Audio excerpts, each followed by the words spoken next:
welcome back to Irish Footy Vlogs. Welcome back to another First Division preview show. We have a full set of fixtures on Friday, and we have another set of fixtures on Monday, but we'll worry about that another day. We'll get straight into Friday's fixtures, Keith, and Athlone, obviously, at Athlone Town Stadium, take on Wexford. And I thought Athlone might nick a win maybe last week, potentially against Cove, but it didn't quite happen for them. And look, it gives them another chance to get a win. I mean, Wexford are a team that seem to do well when they play the good sides in the league as such, but it's another opportunity, I feel, for Athlone to get 3 points on the board. Every game is, but unlike maybe UCD generally in the Premier Division where they've no wins either, I feel in general Athlone are more competitive in their matches.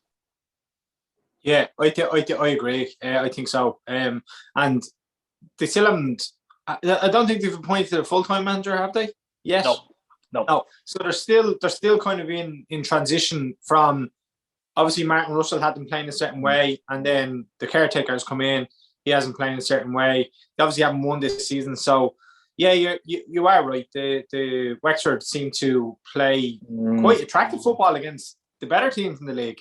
And they give all of them, the Waterfords, the Galways, Cork City, games. So when they go to lower or lowly teams like Athlone or Coves, it seems like those teams, I'm not sure if I'm talking out of school here, but they may take Wexford down to their level, if you know what I mean.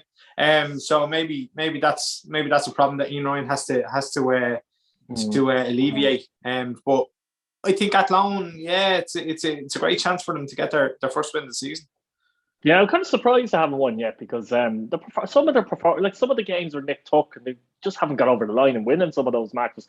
2 against Cove, for example, where they lost 3-2, although they were beaten comfortably, in my opinion, by Cove last time. But you know what I'm trying to say in many ways. And look, they're looking at, there's rumours now that Carl Shepherd and Kilduff were actually 2 in line for the job. And I'm not sure, that seems to be just a rumour out of thin air. I'm not sure what's the story there, who said that or whatever, but they would seem like strange appointments for me. But that's the question, though, without going too deep. What do Athlone? Do they know what type of manager they're looking for in reality? So maybe it's there's something in that as well. Who knows? But as you say, Ian Ryan, I've never seen him not smile, though. Have you?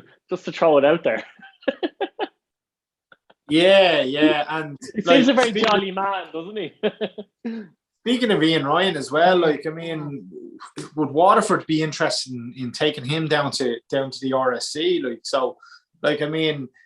He has the credentials. He definitely has the credentials. Like he's brought Wexford on. He hasn't played good football.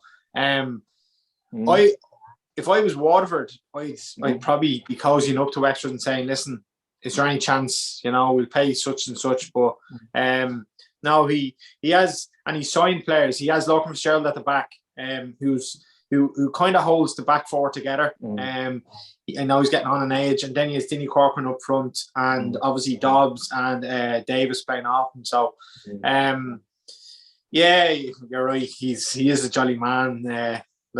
Can you ever upset him? I wonder. I couldn't see him getting sent off for kicking a bottle in the dugout, put it that way.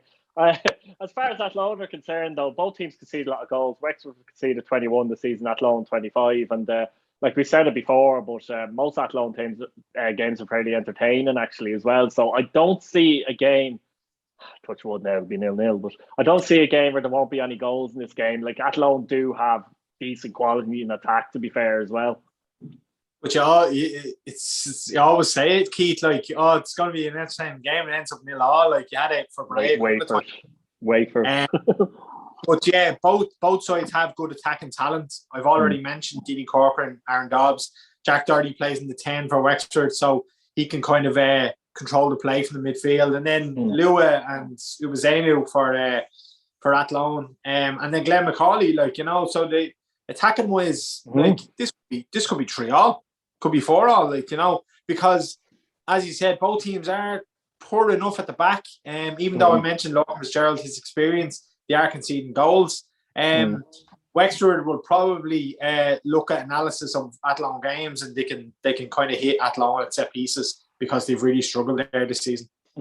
Absolutely. If I'm calling, I'm going to go for a draw. Actually, I think Athlone will get something out of the game, but I'll go for 2-2 entertaining draw as it finishes 0-0 probably. But sure, I think so too. I go for a high scoring draw as well. I'm not going to say the score, but 10-10.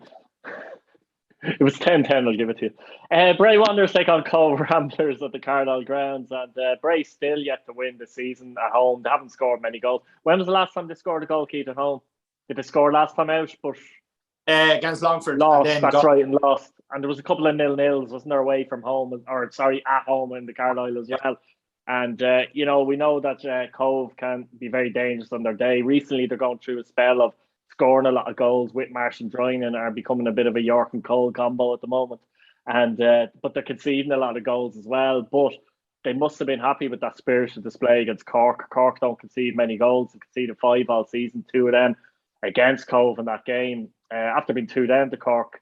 So that'll give them a lot of, I suppose, confidence coming to the Carlisle against Bray. And with Bray, they're thinking if they're going to win the game, they probably have to nick it 1-0 at this minute anyway.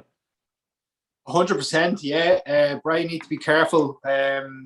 Cove, although you can't say they've hit a bit of form because they've been losing games, but certainly on the goal scoring side of things, they seem to have come up trumps. Drynan scoring goals, Whitmarsh scoring goals. So Bray need to be really, really careful of those two. To be honest, I don't know what team Bray are going to put out. And to nick a 1-0, the management team will take your hand off for that, because it will get their first win this season at home, and it'll be a monkey off their back. They need to get the crowd behind them. They need to play attractive football to get the crowd behind them. You need to create chances, Keith. If you don't create chances, you won't score goals. So, and poor old Rob Manley, and I say it every week, he's trying his best. But if there's no creativity there from the wing, you can't get the chances to score the goal. So the creativity needs to improve. I'd certainly take a 1-0 right now. Yeah, and as you're talking about Rob Manley there as well, I was thinking that with the striker as well, if there isn't much creativity in the team, if they do get the odd chance here and there, they're thinking, I might get another chance here, and they might snatch at it and things like that. So a lot of that comes in. If you've full confidence that you're going to get a chance or two, or may get a chance or two in the game, I think you can be a bit more cooler and composed in those situations. Yeah, absolutely. And Rob has snatched at a few, and he'll admit himself he snatched a few this season up in Athlone. He had the ball 8 yards out and he blazed it over. And Curtis Byrne has been around the league, and the two goals he scored for Bray, he took them well. But we need him to, you could see he was getting visibly frustrated in a couple of games at the lack of, composure from other players. And that seems to be a problem at the moment. There's no composure there. You just have to relax on the ball and let the ball do the work rather than the player doing the work. And if the ball does the work and you're using less energy, you kind of take that into the last 20 minutes of games. And if your fitness is there and it's better than the other team, you have more chance of scoring goals. So exactly. I personally think Bray will nick this though, but I do think it'll be 1-0. Hope so. As I said, Keith, already, I take a 1-0 right now. Again, it takes a monkey off the back of a home win this season. Cove conceded many goals this season, so you'd be hoping Bray score more than the one, but take 3 points and work into next week. Yeah, absolutely. Cork City, the big game of the weekend, really. Cork City take on Longford Town at Turner's Cross, and obviously Cork top of the league on 26 points. Longford in third on 18 points. Cork have played 2 games more. Both teams have only lost 1 match, by the way. Both teams have conceded 5 goals, but crucially, Cork have scored 34. Longford have scored 13. How did Longford approach this game, actually? Obviously, Turner's Cross will be packed as usual. Let's be honest about it. They're going to be up for the game. They got a scare against Cove. They got out of it, and that's what you need to do as well. From Longford's point of view, obviously, they did a late win at the Carlisle a couple of weeks ago as well. So they'll be coming into the game, I think.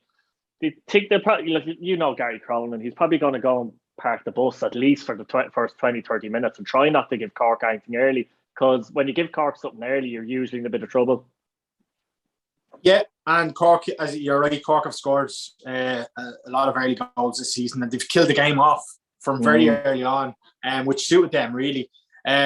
Longford are on the back of a 0-0 draw against Treaty last week, and it's a decent point technically, but well, they were at home. They'd be a little bit disappointed maybe because they were at home, but Treaty are like. But anyway, yeah, you want to be winning your home game, yeah, and to get down to Cork with the fans that behind Cork, and I'm sure Longford will be delighted winning 0-0 if they could get a draw, and they stay within touching distance of Cork, and then they have their 2 games in hand where they can close the gap. If Cork win, it doesn't mean a bad thing for Longford because they still have those 2 games in hand, but psychologically for Longford, they want to get down there and put up a little bit of a fight, because if Cork starts kind of gaining a gap, and with the games in hand, you'd rather have the points on the board than the games in hand, of course. So, yeah, you're right. Gary Cronin will be delighted. He won't pack the bus as such. And you say about their goal scoring, you've only scored 13, is it? Is that what you said? Only 13 goals, yeah. For a team up there, it's not a lot, yeah. It's a typical Gary Cronin team. Gary's teams don't score many goals, and it was evident with Bray the last 3 seasons, but they don't concede many. So, this really could be a 0-0 draw. No, it's interesting as well because you said Cork win their 11 clear Longford, and Longford have their 2 games in hand. But I'm not sure if I fancy them to win the 2 games in hand. I can see them maybe getting 4 points depending. So it'll be still a big gap if Cork were to win this. If Longford were to win it, though, it would be interesting to nick a 1-0 win. Suddenly they're 5 points behind Cork with 2 games in hand, and people are kind of, I wouldn't say asking questions of Cork, but kind of saying, look, there's actually a long way to go here. Anything can happen, really. Yeah, if Longford nick a win, it really cuts the cat amongst the pigeons. Like, they did get a great result in Waterford a few weeks ago. Many weren't expecting it. And they've beaten Galway at home this season. So the other teams that are challenging in and around them, without a doubt, like a Longford win would be huge for this league. And it potentially would put a kind of a spanner in the works for Cork City, because obviously last week against Cove 3-2, many weren't expecting that result. Cork went 2-0 up very early on again, but they didn't kill the game off this time. And speaking to a couple of Cork fans, and Gavin mentioned, maybe they were lucky to hang on at the end and covered a couple of chances. So yeah, it's we'll see what happens. But for the league, it'd be great for Longford win. Obviously, Cork City fans would be hoping for a result, but definitely for the league, and John Caulfield would be absolutely delighted in Galway if Longford got a win in Cork. Yeah, I just sense Cork running it maybe 1-0. They won't, like, you can't see them going into an early 2-3-0 lead against Longford, to be fair. But I think if they did nick it 1-0, it would tell a lot about their character as well. I think the character has been good so far, but as I said, the pressure isn't really there yet as such. But if they could nick this 1-0, in which I think they might do, it would be a fantastic result. How are you calling it? I'm going for a very edgy 1-1 draw. I think both teams may score. It's a tough one to call. I don't know. I've actually called it, but I don't want to call it, if you know what I mean. I think it'll be a 1-1 draw. 1-1. I'm going to go 1-1. Stick it out there. For 1-1. Can you see anyone get 2 goals type thing? No, is it one of them games? Yeah, I think like both defences are good. And the thing with Longford, Keith, is they have a good starting 11. It's where they have to find men on the bench if they're in a tight situation in the game, that they have to find a goal, or they're looking to hang on and players are kind of lethargic towards the end of the game. Do they have that off the bench? I'm not so sure. Yeah, finally, Treaty take on Galway United in Marksfield in Limerick, and there are 7 points between these in the table, so Treaty could win. They could really, push a few cats amongst the pigeons as well and go 4 behind Galway. Unbeaten their last 6, Treaty. We keep saying it since that defeat to Cork, like they've been unbeaten since, so fair play to them there, and a brilliant point in Longford. It's another game, I'll be honest, I can't see many goals in this game. I do think it'll be tight, I do think it'll be tense, and John Caulfield will know that the onus might be on Galway to try and break them down, and when the onus is on Galway, sometimes I think that's the question we have. Do they have the actual quality to pull off a little bit of magic in the games that maybe Cork do, or even Waterford do individually? Probably not quite, to be honest, but they have a very, very solid foundation, very good midfield, in my opinion, and everyone knows their jobs, everyone knows what they're doing. Treaty, you could argue, are exactly the same, but maybe a little less quality than Galway in many ways, which is fair to say because I mean they've only come into the league a couple of years. Galway are full team setup, but Tommy Barrett will be itching to get at Galway, and this will be a real tactical battle, won't it? Yeah, absolutely. Like John Caulfield and Tommy Barrett, they're almost identical. You know, they set their teams up almost identical. And Treaty, in fairness to them, have got really good results this season. Away to Bray, a 0-0 draw. Away to Longford, a 0-0 draw.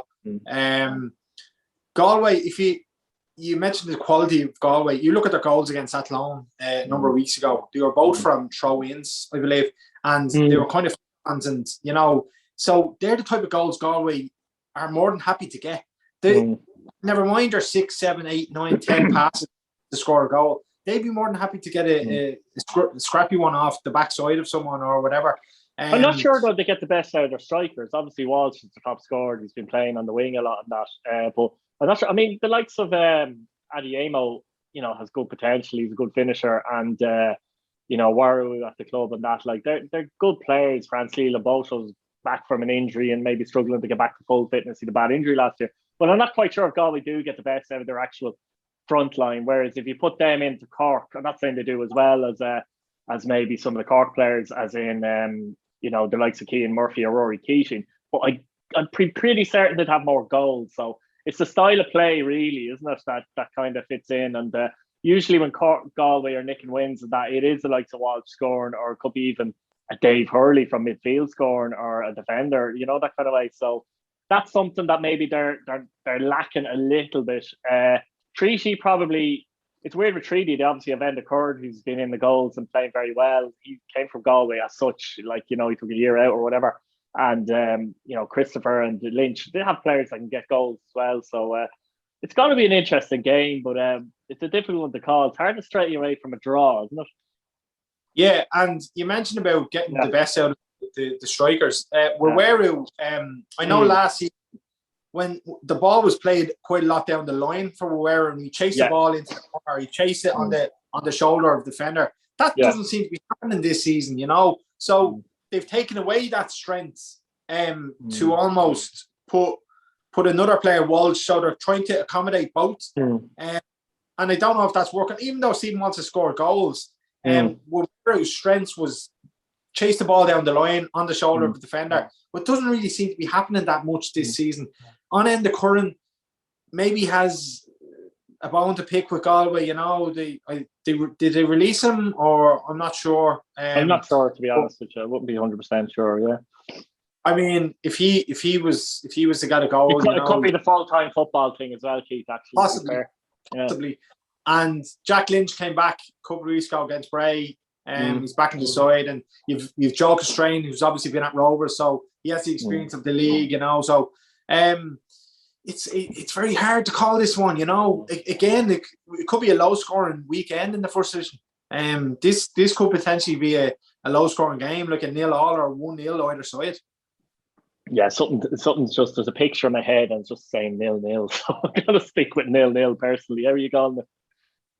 I probably agree. It's although Galway are probably stronger, they're probably physically stronger than Treaty, and if they can get their chances at set pieces, you know, Hurley's a big lad in the middle of the park, and then they've Killing Broader at the back. Waweru's big, Stephen Walsh big. So, Keith, what do you think the score is going to be?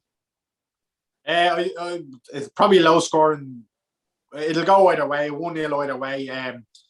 Big side Galway, so maybe they might nick one off a set piece. So no, I'm going to go with the 0-0 draw. 0-0 as well. I think it'd be a massive win if Galway could get it, by the way, and grind out the result. But guys, we'll leave it there. Thanks for watching. Subscribe if you haven't subscribed yet. Hit your bell notification button so you keep up to date with the videos. And Keith, thanks very much again. Cheers, Keith. Take care.